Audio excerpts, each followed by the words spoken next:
A Tartományi Természetvédelmi Intézethez tartozó Természeti Múzeum célja a Vajdaság területén élő ritka és veszélyeztetett fajok védelme és őrzése.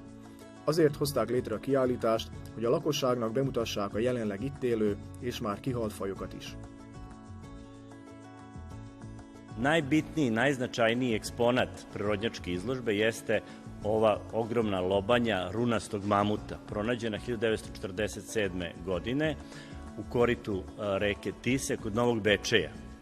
Nekada davno, u ledeno doba, mamuti su živeli na ovim prostorima, kretali su se u velikim krdima, cela Vojvodina je bila velika stepska površina i tuda su se kretale krda runastih mamuta.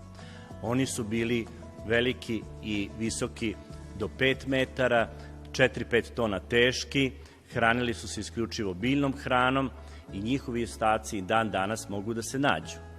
Ali sem runastih mamuta na našoj izložbi mogu da se vide i delovi skeleta, evropskog bizona, džinovskih jelena, zatim nosoroga, sabljastih tigrova, pećinskih medveda koji su živeli tada u to vreme pre 20-30 hiljada godina.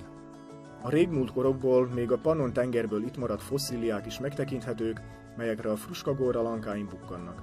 Számos most élő állatfaj, emlősök és ragadozó madarak kitömött példányai is helyet kaptak itt. Vojvodina je puna rezervata prirode, pre svega bara i močvara. Carska bara, Obedska bara, Koviljsko-Petrovaradinski rit, Gornje Podunavlje, Slano Kopovo i tu žive retke i ugrožene razne vrste ptica močvarica. Može da se, kod nas u muzeju, mogu da se vide čaplja kašikara, velika bela čaplja, mala bela čaplja, kormoran, mrka čaplja, gak i mnoge druge vrste koje bi se inače mogu videti u ovim rezervatima. A múzeumban látható kitömött állatok egyike sem vadászati trófea, hanem természetes halál vagy baleset következtében múlt ki és került az intézethez.